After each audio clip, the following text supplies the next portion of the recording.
Right, weekly stock market update for everybody. You should all be able to see and hear me loud and clear. I'm just going to make sure there's some links which also appear on the screen, and we're going to take it from there. Now, we've got quite a bit to share with you, so I'm going to share the screen straight away.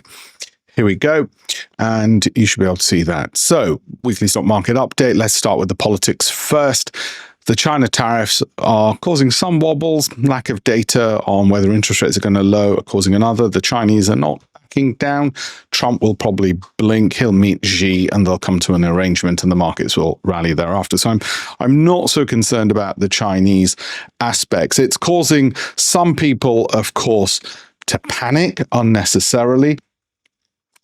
And they don't really need to. They usually panic is caused in the markets if you've got low quality companies, too much money in them, and you're looking to trade in and out because you've got a very time restricted or price restricted stop loss. All of those things are a recipe for disaster because it's going to lead to, as I say, panic. So let's have a look at the weekly stock market update on this. Remember, this is not a solicitation to buy or sell any individual stock. It is instead very much a case of, let me just move this so you've got a decent size on here.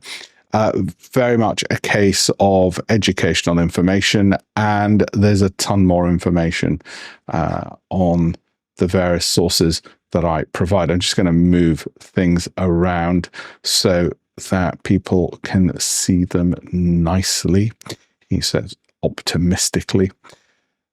There we go. Okay. So getting on with the very next thing.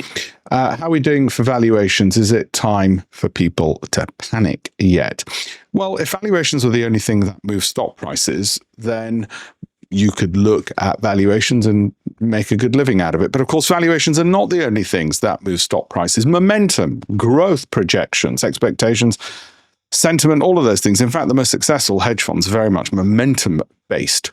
So that in itself, looking at valuations can be a foolish thing, but they can be a useful guide in any event. And what you see here with these valuations is that we could argue that there's more room to the upside. There's less room to the upside in the immediate future than there is to the downside, of course, because people are sitting on a lot of profits. As I used to say on my Bloomberg TV show during the dot-com bubble, if you are sitting on a lot of profits, then the wealth effect takes over, which means you feel rather rich and you're more likely to panic and take any excuse to take money off the table. And I expect there's a lot of that as to what's going on right now. It's people just taking money off the table or looking for any excuse. That sharp fall on Friday, which quickly reversed on Monday, and then Tuesday, of course, we didn't have so much of direction. Well, it barely has budged. If you look at it in context, I'll move myself out of the way for you. If you look at it in some degree of context, what do you see? You see it's barely budged. So that reason for panicking barely applied. And because it barely applies, it means that you've got a lot more reason to just sit still for now. The question to ask yourself is, should you buy more? Well, if you're risk loving, you would. If you're risk averse, no. And it doesn't have to be a binary decision. You might do it on a sliding scale. Would you hold what you've got? Well, you don't have a reason to sell unless you're panicking, and you're panicking because you've been gambling to begin with. So if that's the case, you probably shouldn't be investing at all. And then that leaves you with one more, which is, should you sell? And as I said, if you're panicking, then yeah, you've probably got too much investment and you might well want to sell. So where are things at the moment? At the moment, for me, it's sit and wait. Yes, it looks very much like what happened in January of 2025 and looks very much like what happened in January of 2022. But the question is, do you need to make that decision today? No, you do not need to make that decision today. If you don't need to make the decision today, you don't make the decision today and you just continue holding. Very simple, very straightforward. This then is the daily chart. And on a daily chart, it looks a little bit more frightening to you, perhaps. But again, when you look at that on the daily chart, you see that actually it can do this again. And we are almost certainly going to get more volatility. How do I know that? Not through any reading of the macroeconomy. I know we're going to get more volatility simply because statistically we're due for more volatility. Why are we due for more volatility? Well, we've had a pretty calm ride for quite a few months. Statistics, particularly stock market volatilities, tend to revert to mean. And this is going to revert back to its mean as well. Okay, so for that reason, I expect what you will have is more of a bumpy ride rather than a straight down. Now, the mistake private investors make is they try and time these tops and they try and time these bottoms. And that's how they increase their likelihood of gambling. And what they're far better off doing is saying, well, actually, what's my holding period? If it's prolonged, it means you're less likely to gamble, in which case, personally, for me, that I wait till the earliest I would wait to exit on one of those. The absolute earliest, and you could be premature on those, is if this is overbought, i.e. in the top part of the graph, and starting to fall, what I might otherwise call a mama bear. In other words, prices are falling, and so is the longer term moving average. That would be the earliest. That doesn't seem to be the case yet. The danger with that is whatever amount you exit, whether it's 10%, 20, 30, 40, 50, or 100, and you'll only know in hindsight what the correct amount is, so don't try and play the hindsight or time machine game, is if you do exit anything, then you might end up buying back more expensively later. That's the insurance policy. So you might as well forget all of this. I want a quiet life. I'd rather go outside and sunbathe, in which case you'd leave it alone. If you're going to leave it alone, the danger, of course, you face is a prolonged decline like 2022. So what is the answer? Well, for some people, it's 50% out, 50% in. As I said, the earliest I would ever think about getting out is if that's falling, and it's certainly not falling at the moment. So I continue waiting, given that I am not trying to pick tops and bottoms. If you got panicked and too worried, then you have a very simple choice. Take some money off the table until you're no longer worried. Here are a bunch of companies which are about to start earning announcements. JP Morgan, before market open, already has done. Goldman Sachs, before market, has done. I own shares in both of those. Both of those have done better than Nvidia over the last 12 months for me. Who would have thought? I would have thought my Nvidia holdings would have done a whole lot better. In fact, they haven't. These ones have instead, which is perfectly fine. Those things happen. That's why we have more than one stock, and we don't gamble ever on one stock. It's why you have, as I've often said, you have instead a portfolio for that very reason. Okay, so going back to some of these, if you do happen to own any of these, do expect some volatility. One of the things that's definitely going to happen is you're going to get companies that miss profits targets, and in the US they announce every quarter, every 3 months. Those companies are going to drop by a phenomenal amount just because the market has very high standards and expectations, because every other company is doing rather well. So do not be surprised if your favorite company, it might be, I don't know, Domino's Pizzas, drops 25% in a day, well, 15 to 25. If they're good quality companies, you should be of the mind, would I want to buy more when it falls? If you are going to be of the mind, if it falls, I need to exit, panic, and jump out of the plane without a parachute, then you are in the wrong company to begin with. You're trying to trade and gamble, for which, yes, social media is the best place, and Reddit and all the rest of it, but it's not my cup of tea. How's the past week gone? Broad terms, well, it looks like everybody's been watching Netflix and getting out of tech stocks for now. A lot of red. So much for diversification then. The whole nonsense that your IFA or wealth manager tells you, which is, oh, why don't we diversify? Well, how come everything's red then? Surely if it was diversification, many of these things wouldn't be. And that's because economies, let alone sectors, but whole geographies are more correlated than they were in the 1960s and 70s when your elderly IFA learned their multiple choice exam which got them the qualification of independent financial advisors. So be warned of the out-of-date knowledge and information journalists keep regurgitating and IFAs keep regurgitating. If you want evidence of that, well, it's staring you in the face. Similarly, where's the diversification here? Everything went up. Surely, if it was diversified, many things actually would go down. Not the case. These are global international companies, and we actually want concentration in markets like this because we want to be making money, not having a bunch of stocks which through diversification fall. That's what your IFA and wealth manager is trying to sell you through their spray and pray funds. Now, over the past year, good set of results. Not going to complain. Did some of them do worse than we thought they would? Well, if you look at some of the deepest trades, Adobe and United Health, conventionally, given the AI, you'd expect Adobe to do better. And given all the other stocks now they've done, and year after year, it tends to do a lot better. You'd expect United Health to have done better. But this is why you don't pick any one individual stock and you have a collection. Now, I don't happen to have Tesla because I don't like the volatility. Do I think it will double in the next 5 years? Yeah, probably almost certainly. But I don't happen to have it. And I don't have it because I don't want the volatility. And it's a point I want to make to users that it's okay not to own something because you don't want the volatility in there. Okay, so let's have a look at the past 1 year. You're up nearly 20%. Your pension should be up about 20% in the past year if you just tracked even the NASDAQ. Okay, the S&P only 13%, unusually low for the S&P. Now, I'm going to teach you something about how markets move and why panic and boredom are the main reasons why private investors mess it up and never make much money. Every newsletter out there and breathless tip sheet and social media commentator will try and make you believe that they have some secret sauce which will get them into the markets just doing this. However, going upwards like that only happens 25% of the time. How do we know that? Because the other thing that happens is if you look at this, markets go sideways for a lot. Okay? That happens a lot. They also fall a lot.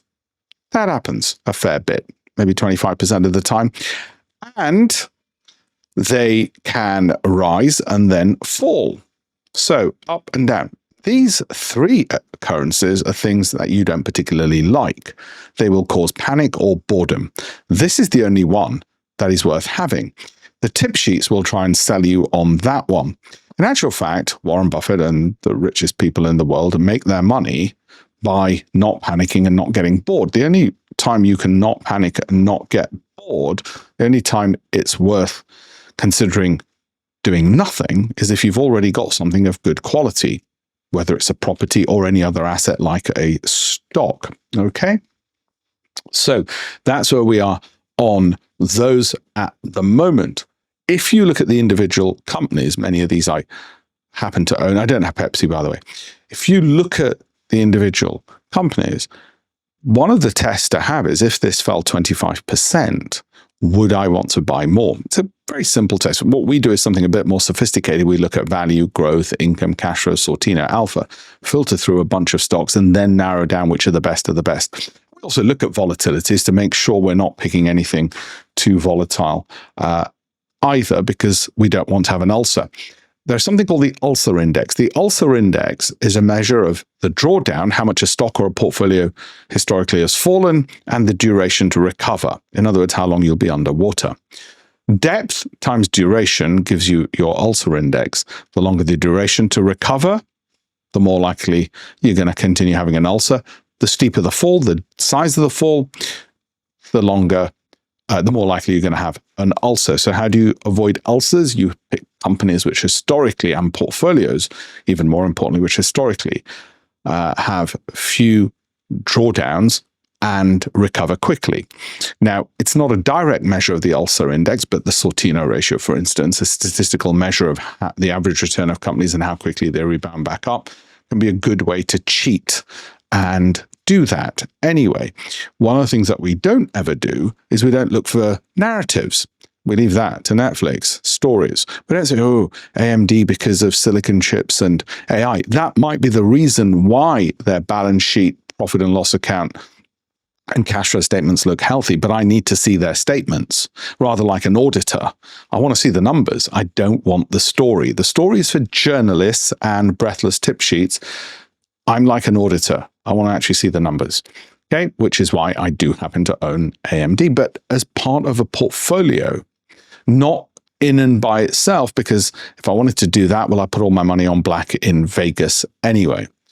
The NASDAQ, phenomenal, a testimony actually to the three individuals who just won the Nobel Prize in economics yesterday. They showed how innovation leads to growth, as if you needed economics to tell you that. But anyway, it's from a 1992 paper that they wrote. 30 odd years later, they get the Nobel Prize in economics. And the NASDAQ, I guess, is the biggest global depiction of innovation leading to growth. And you can see it right in front of you. You can see how it's done. Obviously, you want to try and avoid these thankfully infrequent times, or even these. So where are we at the moment? Well, never ever prematurely exit. On this, where are we? We're still, if you want to look at average prices, we're overbought, yes, and there is a danger that it's looking like this, but it hasn't turned yet. Now, if you're panicking, then maybe you want to take some money off the table. It's usually a good sign. If you're panicking, of course, you might not be panicking. You might be perfectly fine, in which case, leave it as it is. The FTSE 100 continues to make all-time highs. Somewhat troubling because if you look at the economy in the UK, it doesn't seem to be because of growth or low employment or low inflation. So what's causing the FTSE 100 to rise? It's just how those companies register their profits. They're often earned in the United States, and currency fluctuations mean US dollar profits translated into sterling suggest these companies are undervalued for now. Doesn't seem to be the case that they're AI-led companies. They're not. Largely, by and large, these are not AI companies in the FTSE 100. They're more industrials and old-fashioned companies. So what's worrying about that? Well, what's worrying about that is that it may well end up doing what it did in April of this year, which is going back to 2019 levels. I'm not saying it's going to, but generally the FTSE 100 has a tradition of not generating returns, as you can see from the red line that I've drawn on the screen over there. Thank you very much for your comments. I appreciate it. I'm glad you like it. Now, the S&P 500 2x leverage exchange traded fund, I do not recommend for anybody watching this because I don't know your risk appetites or your risk levels, and it would be highly risky for you to be investing in something which incorporates leverage. The fact that I own it is because I am well aware that I need to watch it because it's very much like here. And when that happened before, look what happened thereafter. I am well aware of the ULSA index being depth of falls, and duration to get back to break even. Duration to get back to break even. Depth times duration equals ULSA. Bigger the depth, longer the duration, more of an ULSA. Okay, so I'll keep a close eye on this. And the earliest I would get out of some of this, maybe 10, 20%, well, I've had an old rule, if it drops X, sell Y, is if this starts moving lower. It's not doing that at the moment. In other words, the price falls and the averages fall. Well, that's called a mama bear, and I might sell some 10, 20, 15%. I don't know. Not yet. It's not doing that yet. When it does, I might look to ease back some of the position. But then I'm willing to take the time and energy to look at this. If you're not, then you certainly shouldn't be looking at leverage anyway. Okay. Now, where's Apple? On our value growth income rating, it's an 8. That's fine. And it's generally plodded along and increased our money 2.5 times in the last 5 years, which is good. It's not doubled it. It's more than doubled it in 5 years. So slightly over 15%. Ideally, I would have liked more than that, but we'll live with it. So what's likely to happen? Well, I suspect longer term, that trajectory is going to continue. Will it have these falls? Of course it will. So what do I want to do? Do I want to trade it? No, I'm not looking to trade it. I don't have the time or inclination to trade it. So I continue holding it. If you want to trade, fine. Be my guest. Go away and trade. But be warned, you're more likely to be wrong-footed if you're trading. A bit like gym membership. You might do the exit thinking I'll come back to it and buy back later. But like gym membership, you'll forget to do it or you'll just can't be bothered. And that's the danger with trading for most people. They don't have the discipline, the time, the inclination, or the capital needed to do it. So stay clear of it. Instead, think about quality companies and leaving them well alone rather than trying to trade or time in and out. This is a return histogram based on the statistical movements of Apple. And what it shows you is the point that I've been making recently, which is if any of these companies during this earnings season miss their earnings, then in a day, they can easily fall 10%, 20%, 25% in the case of some. Apple, probably most it would fall is 10%, and then there'll be the dip buyers. And then those dip buyers will start getting fearful because in 5 days it could be down 24%, in which case I'll be buying in. If these numbers make you want to sell, you're overexposed and you're just not suited to investing. If these numbers make you want to buy more, you've got the right company and the right mindset. It's a very simple test. In fact, if I was hiring you for a job at my fund, I'd say to you and show you this and say, this is a company we like. This is what's happened. What would you do? If you said, well, if it's dropping this one, I think I'd just sell and go elsewhere, I'd probably think, okay, you didn't listen closely to what I said. Whereas if you said, I think I'd want to buy more because statistically we know, given our holding period is longer, that we're more likely to be up by the end of the year. And indeed, if we run ahead of ourselves and manage after 50 days to get a 41% return, we may want to then ease some of that position on the basis it's almost certainly going to mean revert. And we can always buy back cheaper later as well. That gets a little bit more time intensive. You don't have to do that. But with Apple, I'm happy as it is and happy to have the leverage on it. Now, Amazon, somewhat more worrying, and there are some worrying signs with it. And you might say, well, Amazon, a bit boring. What about Rigetti? What about D-Wave Quantum? Give us some of the small, tasty, speculative stuff. Well, maybe in future I might do that. But you can see here, choppy rides ahead, danger of that. None of that happening at the moment, but there is, of course, a risk, just as happened earlier this year with trade wars with China and tariffs. But what do we know about that? Well, I'd be of the inclination to keep buying lower as it falls rather than thinking, let me get the hell out of there. Now, those of you into looking at your price charts might say that's a double top and it's likely to go back to this 157 level. What would I do if it went down to 157? I would fill my boots with it. My God, if it went back to 86, I would really fill my boots with it, probably sell everything else and only hold this and nothing else, almost certainly, and take that level of concentrated risk. Okay. But as things stand with Amazon, if you were counting your chickens and booking your holidays when it was at this level or this, and you can't bear to see it having dropped there, you have the wrong mindset for investing, almost certainly, because you shouldn't be counting how much is in your account until the money's in your bank account as cash. And if you're going to trade because of that, then the chances are you're killing the golden goose, or the goose that lays the golden eggs. And you're going to come back, I'm going to have a load of golden eggs at the end of the year, you're going to have a dead goose on your hands and bloody red hands. Is it undervalued? Yeah, by the way, it looks like it. So the great thing about investing is you get paid for doing very little. You'll have noticed from virtually everything I've said so far, I'm not really having to do anything. Now, were I wanting to place trades, like I said, in a Rigetti or a D-Wave or whatever is the flavor of the month at the moment, then I would place trades, but that's a different mindset. That, if you're looking at trading on something like this, then you would need to project forward to get a reward target. The reward target has to be 2 times the distance to a stop loss, and a stop loss has to be such that were the price going to go in the direction of your reward, it should not go and hit your stop loss. And a good way of working out a stop loss is what's 2 times away and what's at least more than double the average volatility you get over that period of time in any event. You don't want to be stopped out by noise. See, the math starts getting a bit more complicated. And were your stop loss to be hit, the amount of money you'd put into that investment should be such that you don't lose more than 1% of your total capital.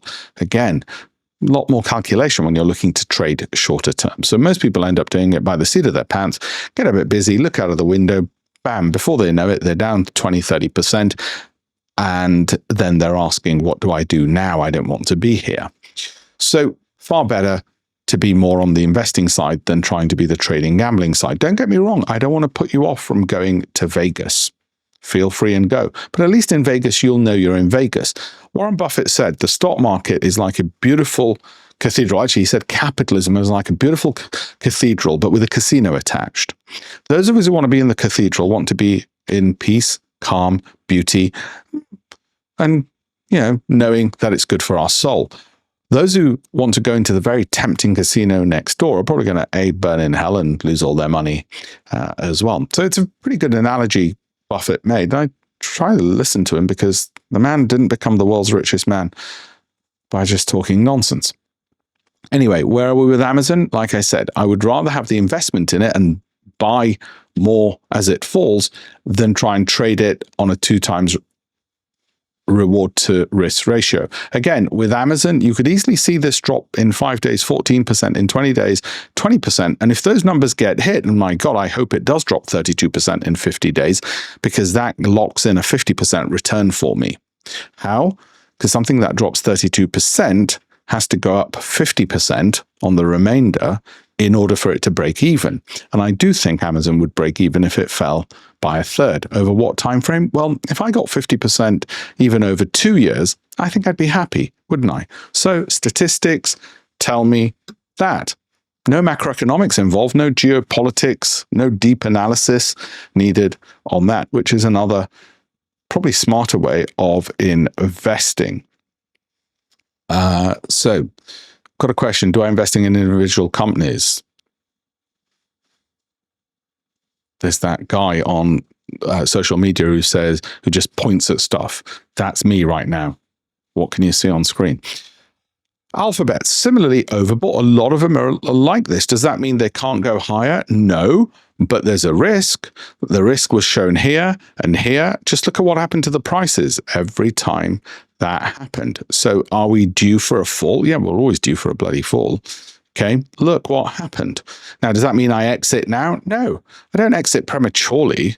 If I'm having fun somewhere, I don't think, look, I'm having a lot of fun at this party. It's going to finish in 3 hours. I think I'll just leave now. Well, might be the classy thing to do, but it's not me. So for the moment, I'll keep a close eye on it. But for now, I'm okay. In fact, I probably won't exit at all. We'll see what happens as it falls. I'll probably just buy more at a lower price.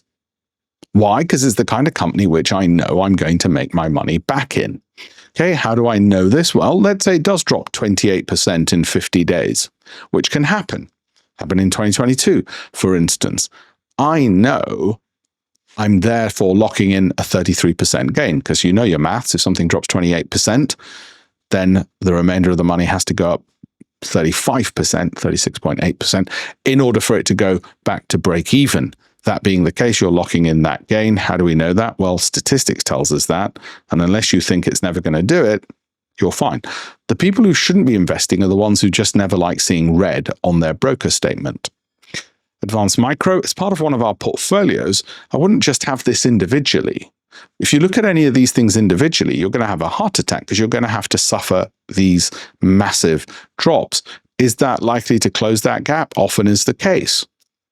Would I buy it now? Well, I already hold it as part of a portfolio that I've got. So even though it may well fall from 214 to 155, during which period it's already part of one of my portfolios, I might buy more of it, actually. Okay, get more of a bargain. If you like something, like it more, because I'm not trading. If I was trading, it'd be different. When it falls, I wouldn't be buying more. Trading is almost the exact opposite of investing. Everything you do in investing, you don't do in trading. And everything you do in trading, you don't do in investing. That's why people get confused. And I know this is more volatile. This is more like a typical company where it can drop by 1/3 in 20 days statistically. Is it likely to happen? I don't know. Could it happen? Yes. Will it happen? I don't know. Am I prepared for it? Yes. What will I do if it does happen? Buy more into the portfolio. Why? Because it's a good quality company. Those are the various pointers. Now, take Progressive. That's probably going to not rise for a while. Why? Because the average short and medium term prices are falling. So even though JP Morgan just gave it a buy rating, I'd rather be waiting to buy more of it. Okay? Similar with T-Mobile, I'd rather be waiting. Look, I wouldn't rather be buying more of it, despite the fact JP Morgan a couple of weeks ago gave it a buy, and Goldman Sachs did last month as well. What about McKesson? Well, I certainly wouldn't have it by itself, despite the fact that it's one of the most consistent stocks in the world and makes my life very easy. And the reason I wouldn't have it just by itself, but I'd have it as part of a portfolio, is you never know when it stops, like with United Health or a PayPal, for instance, and especially when it's like this. So don't think in terms of individual stocks. People think that if they get a lot of good individual stocks, then what they're going to get is a good overall portfolio. No, you might get good individual companies, but they're all accentuating the volatility, and you end up losing a significant amount of money in no time at all. So be careful. Not one I'd want. For those of the people who are my clients who might be watching this, remember I'm telling people what I wouldn't want right now. Republic Services, maybe in the future. Not right now. Wouldn't do it. Okay, why? Well, I can see prices are falling. If it's part of a portfolio that you've planned to hold for 3 to 5 years, and you've seen it in previous 3 to 5 year periods go through these dips and still generate a good return as a portfolio over those periods, then you wouldn't be buying in and out of these things, not least because you wouldn't want the transaction costs, but because you'd say, well, actually, no, it's part of a portfolio. Think of it like this. Salt, sodium chloride, is very different to sodium and chlorine. And similarly, a portfolio is very different to the individual stocks that make it up. It has a very different characteristic. And whilst the characteristic is based on the components that go into it, a tire is very different to a car. And that's the mistake people make. They think, no, I've got to get the perfect stocks so that I've got 20 companies which are all going to go up, and that's why they mess things up. And guess what? The worst thing they do, they then sell their profitable ones to put more money in their loss-making ones, because they're trading, essentially, not because they've got a decent strategy. Okay, that's it from me for now. And the update, I'll do more updates and more lives and more of these things later on and talk about specific topics. I've not had a chance to talk to you and answer your questions. I'll do that very, very quickly now. Shall I? There we go. Let me see if that works. GAN, no, I don't. There's only so much things. I don't do volume analysis either. Does the S&P match quantitative easing? Well, money supply, probably. For the retail investor in the UK, is it sufficient to join Trading 212 as an investment software? I think it's perfectly adequate. I don't use Trading 212, but they're regulated and they seem popular and fine, and they advertise so much. What's the next seminar? I don't know. I tend to do these when I get a short moment in my diary, so forgive me that it is like that. By the way, let me know if you're seeing this in portrait mode or landscape on here. I'm also broadcasting this live on TikTok, that's why, and it's going to be on YouTube. So I'll stop the YouTube feed now. Thank you.